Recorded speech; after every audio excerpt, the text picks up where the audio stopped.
नमस्कार विद्यार्थी मित्रांनो, पोलीस पाटील भरती 2026 या अनुषंगाने लातूर जिल्ह्यासाठी 500+ पदांसाठी जाहिरात प्रसिद्ध होणार आहे।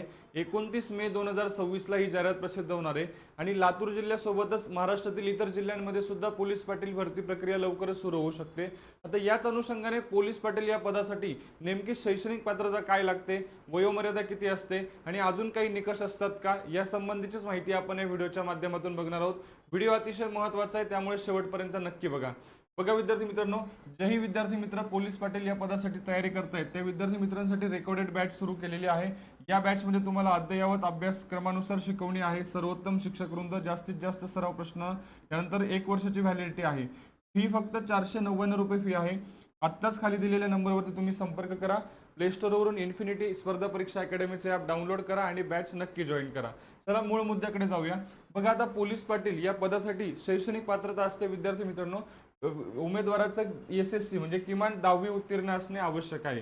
या पदासाठी 10वी पास कोणताही विद्यार्थी फॉर्म भरू शकतो। त्यानंतर वयोमर्यादेमध्ये आपण जर बघितलं तर फॉर्म ज्या दिवशी सुरू होतात त्या दिनांकापर्यंत बघा, उमेदवाराचे वय हे 25 ते 45 वर्षाच्या दरम्यान असावे, इतकी साधारणतः या पदासाठी वयोमर्यादा आहे। आणि सगळ्यात महत्त्वाची गोष्ट लक्षात घ्या, उमेदवार संबंधित गावचा स्थानिक रहिवासी असावा। वय व अधिवास प्रमाणपत्र आवश्यक, म्हणजे ज्या गावासाठी जाहिरात प्रसिद्ध करण्यात आलेली आहे त्याच गावाचा उमेदवार रहिवासी हा फॉर्म भरू शकतो। ही सर्वात मोठी पात्रता या ठिकाणी देण्यात आलेली आहे। अतिशय महत्त्वाची माहिती आपण या व्हिडिओच्या माध्यमातून बघितली। या आणि अशाच माहितीपूर्ण व्हिडिओसाठी चॅनलला नक्की फॉलो करा। व्हिडिओ आवडला असेल तर लाईक करून आपल्या जास्तीत जास्त मित्रांना नक्की शेअर करा। धन्यवाद।